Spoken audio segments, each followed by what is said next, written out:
Siguiendo la serie de las Neophynetia falcata, banda falcata conocida como orquídea samurai, que ha valido cientos de miles de dólares, vamos ahora a explorar uno de los temas más divertidos del cuidado de esta planta, que es la siembra y en qué se siembran las Neophynetia falcata, con George Kuettner.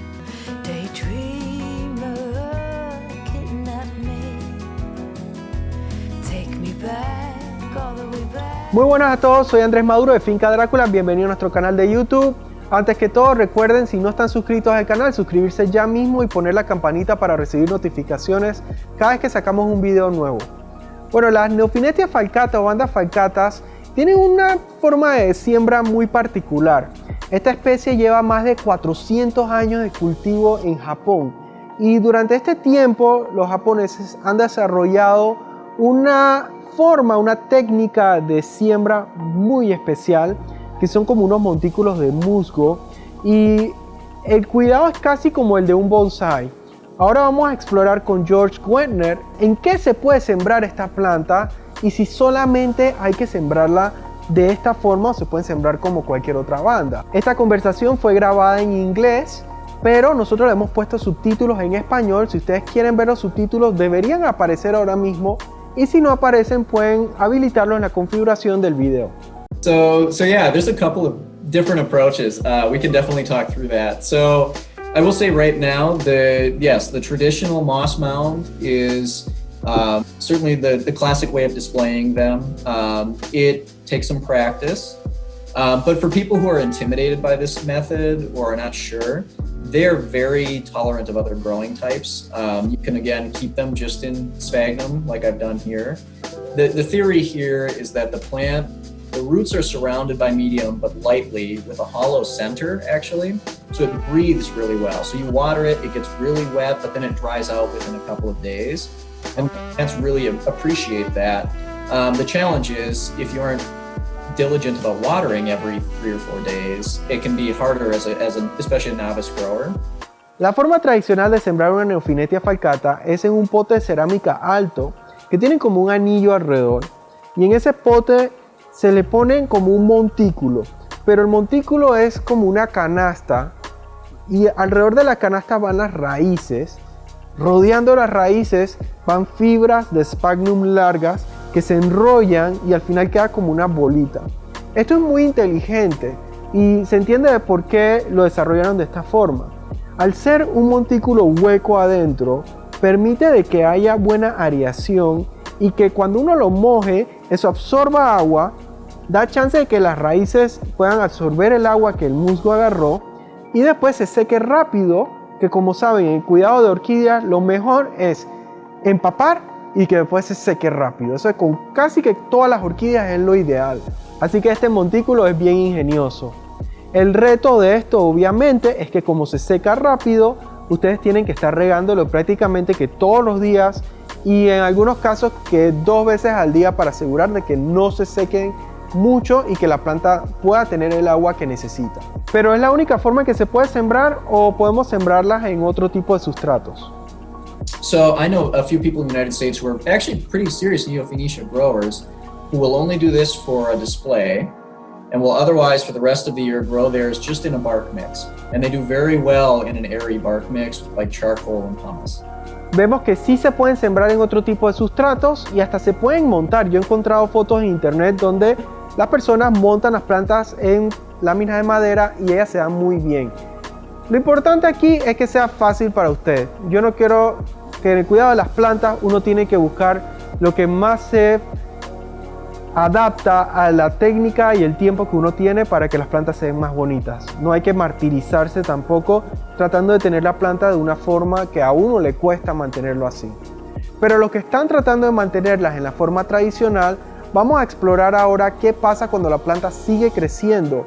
Si uno la forra más o la tiene que pasar de pote. Vamos a ver qué dice George.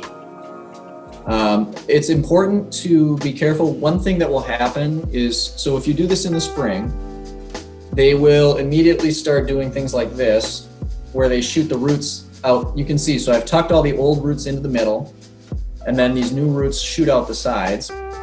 And then the following spring, or the next time I remound, I will wrap those roots in, and then the process will repeat. The challenge can be sometimes that these roots, like Vanda roots, can be very firm when they come out like this. So it's possible to break them. So one thing that can help to loosen them before you do that is water the plant.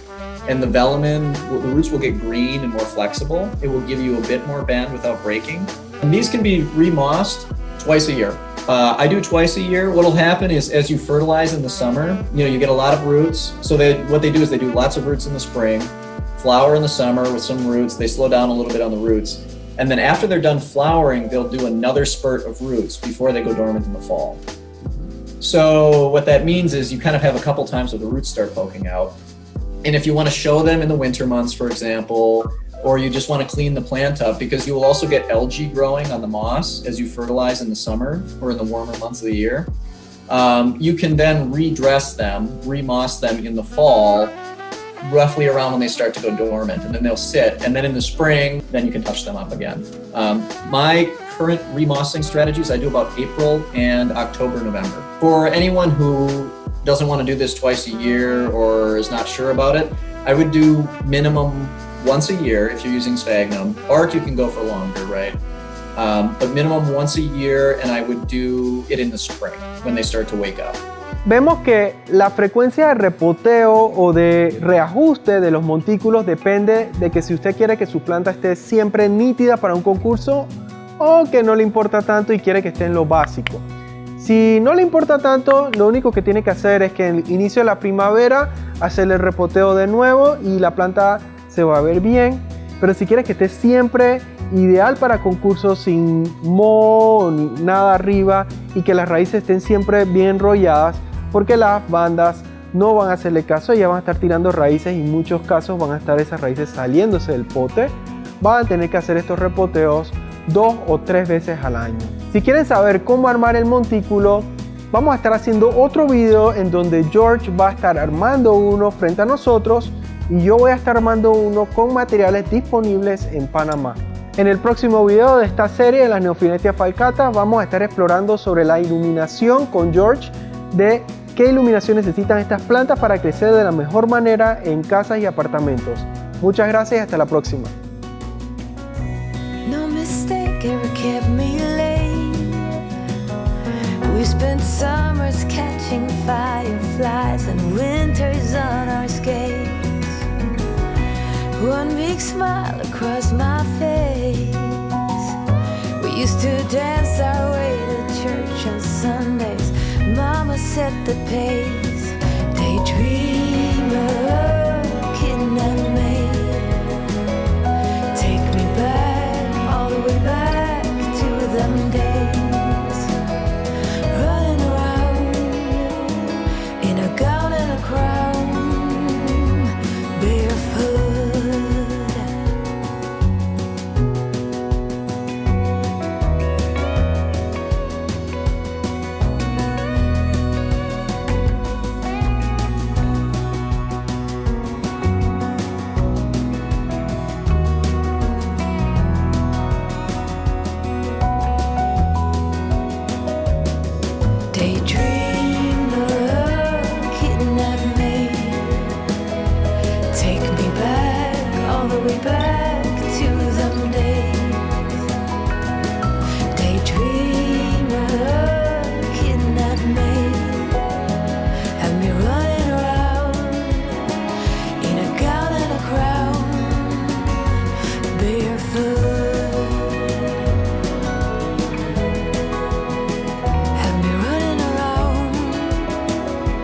Dressed in a gown, barefoot.